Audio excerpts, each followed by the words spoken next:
اعوذ باللہ من الشیطان الرجیم بسم اللہ الرحمن الرحیم۔ آج کی یہ ہماری کلاس مخصوص ہے ماہ رمضان المبارک کی فضیلت کے بارے میں،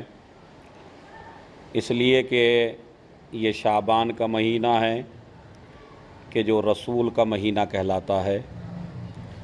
اور رمضان المبارک اللہ کا مہینہ کہلاتا ہے۔ لہٰذا ہم شعبان کے ان دنوں میں تیاری کرنا چاہتے ہیں ماہ رمضان المبارک کی، اور بہترین طریقے سے اس کا استقبال کرنا چاہتے ہیں۔ اسی لیے میں نے آپ حضرات کی خدمت میں اور تمام ناظرین کی خدمت میں اور تمام مشاہدین کی خدمت میں پیغمبر اکرم کا مشہور اور معروف خطبہ، جسے خطبہ شعبانیہ کہا جاتا ہے، اس کے کچھ الفاظ میں نے سامعین کی خدمت میں پیش کیے ہیں۔ اس خطبے کے راوی ہمارے 8ویں امام امام علی رضا علیہ الصلاۃ والسلام ہیں۔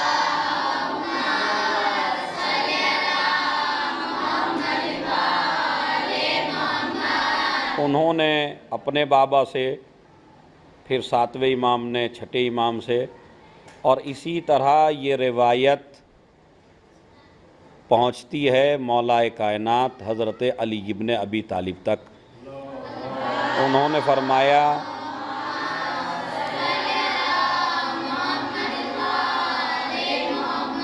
کہ میں نے رسول اسلام سے اس خطبے کو سنا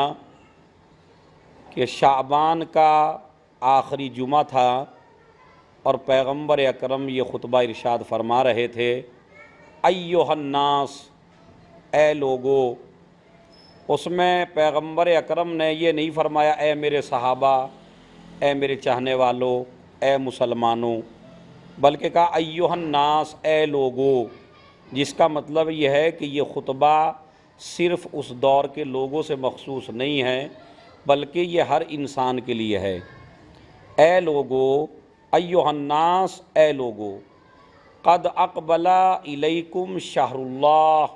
بالبرکۃ والرحمۃ والمغفرہ۔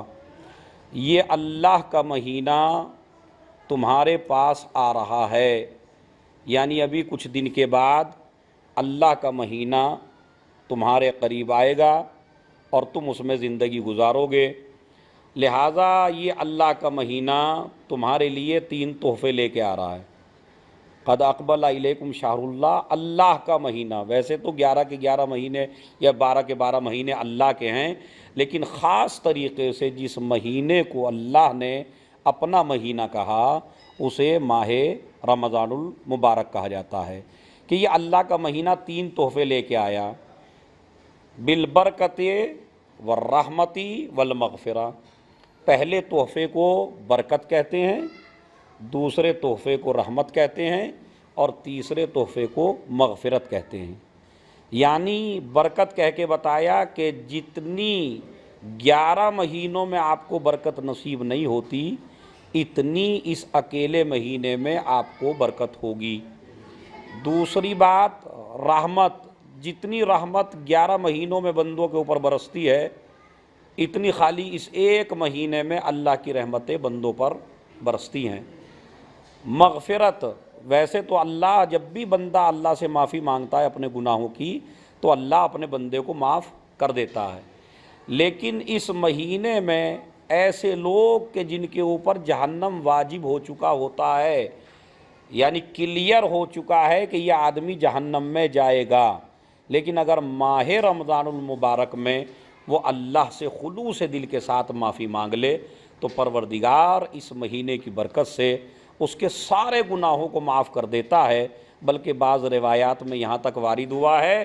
کہ جب یہ بندہ اللہ سے معافی مانگتا ہے اور اللہ اس کے سارے گناہوں کو معاف کر دیتا ہے ماہ رمضان المبارک کی برکت کی وجہ سے، تو یہ ایسے ہو جاتا ہے کہ جیسے ابھی ابھی ماں کے بطن مبارک سے پیدا ہوا ہو اور اس کے ذمے کوئی گناہ نہ ہو۔ اس کے ذمے کوئی گناہ نہیں رہتا ہے۔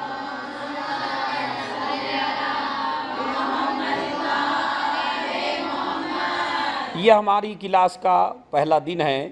لیکن انشاءاللہ ہم اس خطبے کی تشریح اور زیادہ کریں گے بعد میں۔ خالی ہمیں 2 لفظ کہنے، ایھا الناس، اے لوگو تم استقبال کرو ماہ رمضان المبارک کا۔ سب سے پہلے اس مہینے کی عظمت کے لیے پیغمبر اکرم نے دوسری جگہ اور ایک حدیث ارشاد فرمائی، بڑی عجیب و غریب حدیث ہے، کہ بندے کو لو یعلم العبد ما فی رمضان لود ان تکون الرمضان السنہ۔ اگر بندہ مومن کو یہ پتہ چل جائے کہ رمضان المبارک میں کتنی برکتیں نازل ہوتی ہیں، کتنی رحمتیں نازل ہوتی ہیں، اور کتنا عظیم مہینہ یہ ہے، اگر مومن کو پتہ چل جائے، اگر بندے کو پتہ چل جائے کہ رمضان المبارک کی عظمت کیا ہے، تو پھر ہر انسان یہ تمنا کرے کہ پروردگار رمضان المبارک 1 مہینے کا نہیں ہونا چاہیے، بلکہ رمضان المبارک 12 مہینے کا ہونا چاہیے،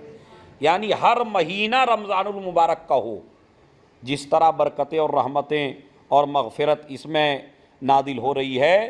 اور جس طرح اس میں بندوں کو معاف کیا جا رہا ہے، اگر عظمت کو درک کر لے مومن کہ رمضان المبارک کی عظمت کیا ہے، اس کی حقیقت کیا ہے، اس کی صفت کیا ہے، اس کی عظمت کیا ہے، تو پھر بندہ یہ تمنا کرے گا پروردگار تو نے 1 مہینے کو خالی رمضان المبارک قرار دیا، ہم تو یہ چاہتے ہیں۔ اس میں لودا، یعنی مومن یہ تمنا کرے گا، انسان یہ تمنا کرے گا کہ یہ 1 مہینے کا نہیں ہونا چاہیے۔ اچھا، جن کو معرفت نہیں ہوتی ہے وہ لوگ یہ سوچتے ہیں کہ رمضان المبارک 1 ہی دن کا کیوں نہیں ہوتا۔ جنہیں روزے نہیں رکھنا ہے، جنہیں ان کی عظمت کا نہیں پتہ ہے، جسے اس کے ثواب کا نہیں پتہ ہے، جسے اس کی عظمت، اس کے وقار، اس کی رحمت، اس کی برکت، اس کی مغفرت جس کو معلوم نہیں ہے، اس کے لیے رمضان المبارک کا آنا بھی اور نہ آنا بھی دونوں برابر ہیں۔ یہاں کی جا رہی ہے مومن کی بات، یعنی ایسے لوگ جو مومن ہیں وہ یہ تمنا کرتے ہیں جب اس کی حقیقت کو درک کر لیتے ہیں کہ یہ 1 مہینے کا نہیں ہو رہا، 30 دن کا نہیں ہونا چاہیے رمضان المبارک۔ ہمارے یہاں تو مسلمان آج کل ایسے ہو گئے ہیں کہ ہمیں یہ چاہیے کہ عید اگر 1 دن پہلے ہی ہو جائے تو بہت اچھا ہے، اگر 30 دن گزارنے کے بعد عید ہو تو اس میں تو مسلمان کو مزہ بھی نہیں آتا، وہ کہتا ہے یہ اچھی عید نہیں ہے، اچھی عید وہی ہے جس میں 1 روزہ کم ہو جائے۔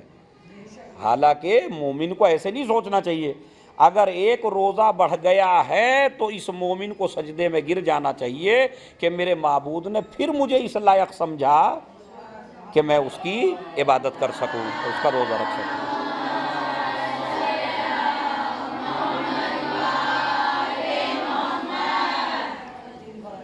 یہ رسول اسلام کی حدیث ہے کہ تمنا کرے انسان کہ یہ زیادہ دنوں کا ہو۔ تیسری اس مہینے کی فضیلت یہ ہے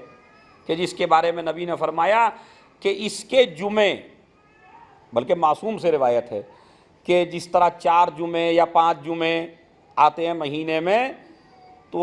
روایات میں ہے کہ تمام دنوں کا سردار جمعے کا دن ہوتا ہے۔ پورے ہفتے میں جتنے دن ہوتے ہیں، سنڈے، منڈے، ٹیوزڈے،